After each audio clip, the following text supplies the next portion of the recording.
bumped into each other one night.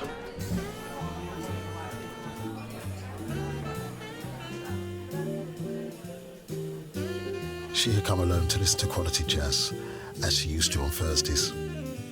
He was celebrating victory of his rugby team with his friends and had lost track of them at some point during the night. Driven by the live music of the joint, he had walked inside. They had known each other for more than 10 years, since they were introduced at a common friend's birthday party. At the time, she did not fall for him. Of course, she admitted, he was terribly handsome, because you could not state otherwise upon such a democratic beauty. But she didn't really think highly of him. Too cocky, she judged. After the first time they met, they had seen each other in friendly gatherings of the sort. They both arrived with no partners, but in an acknowledged in-couple status. Especially him, well known to be dating for ages that legendary girlfriend of his, coy and perfect as a peach. Even though she reckoned he was the Carterson type, likely to have designated his fruity companion to be the mother of his children, she couldn't help feeling attracted to him, to the point he had somehow become Lancelot in her blanket fantasies. Practically a subconscious choice, as she didn't really get why a boy, whom she didn't see often, nor found chemically pleasing, raised those kind of impulses on her. But as strange as it was,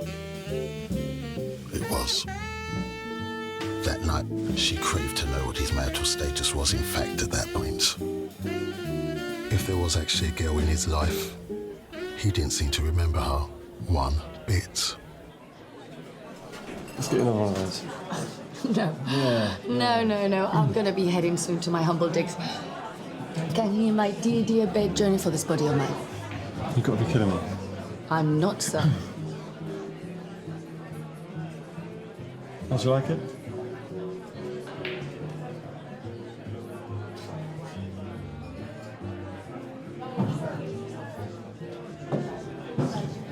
Bye.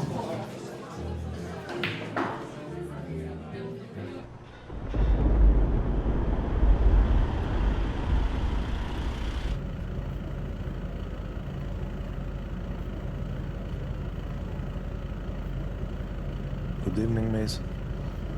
Good evening.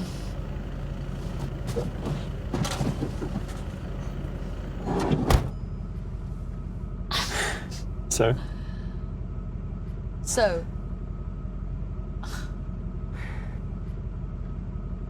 27 Creswell Road, please.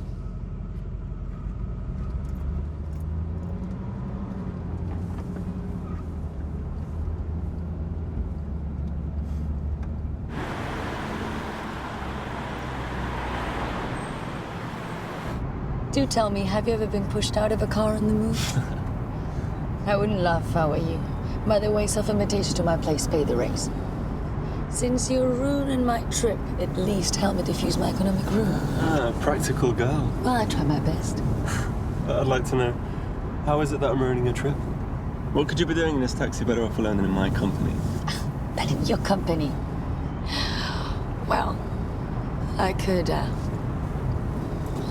could just look through the window, survey the streets at night. No small talks me, you know. It's only the city and I. A taxi becomes into this bubble, spaceship. I can see the people, but they're ready to see me. Chick, you are proper weird. You're proper lame. Fine. I'll let you look out the window and chill. Let's pretend I'm not even here. May you indulge yourself in your I'm turned on by Martians deal. Well, thank you for your permission or master in command.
next week's for hell.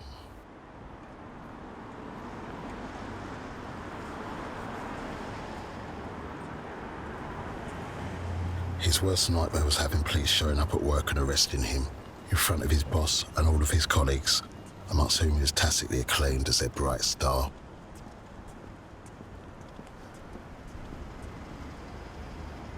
Every time he heard the siren of a police car, his heart skipped a beat or two. After nights of insomnia, he started to calm down as he realised no one was calling him to declare.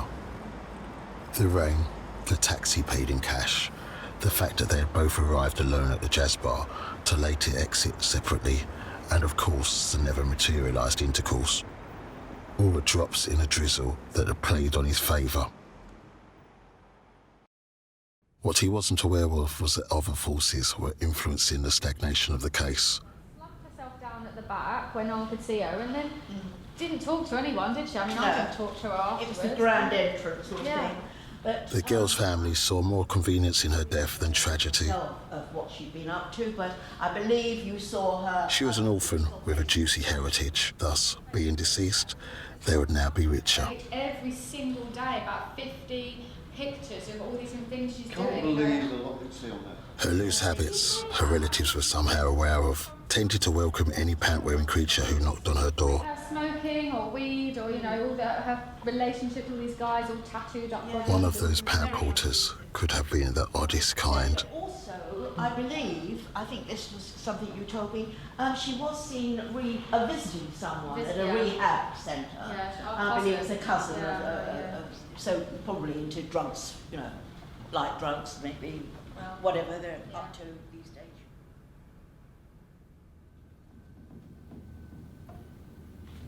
During the brief investigation process, a young policeman fell platonically in love with the girl. Infatuated by the image of the attractive corpse and the bohemian, carefree life it had once led.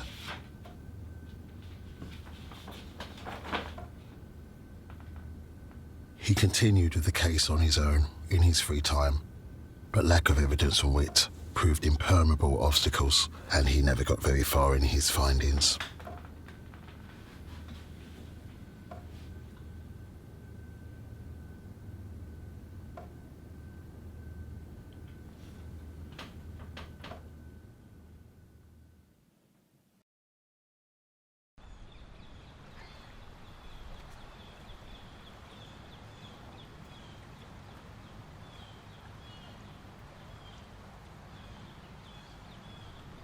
Time has gone by since all of this happened.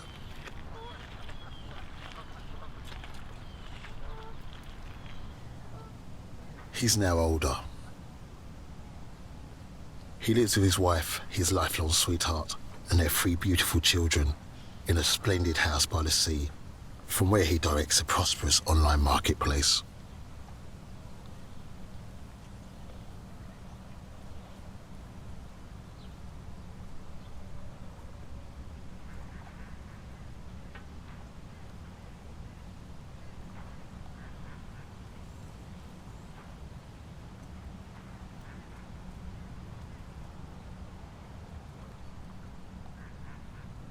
His life is just as he planned.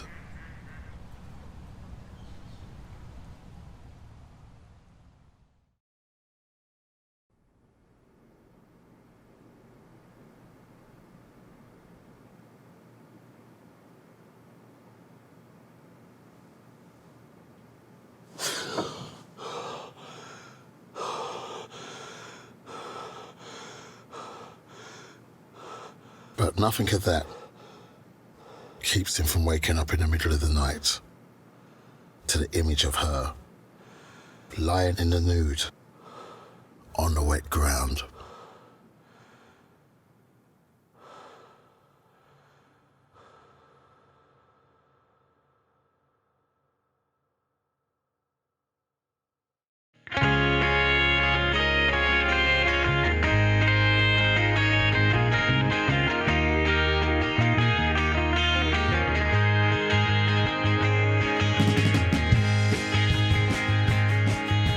Another sunny day, I picked you up in the garden.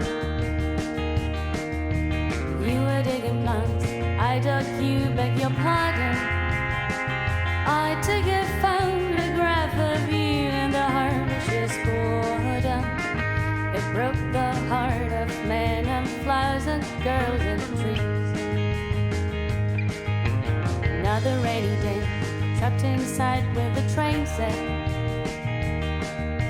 Chocolate on the board, steamy windows when we met. You've got the attic window looking out on the cathedral. And on a Sunday evening, bells ring out in the dusk.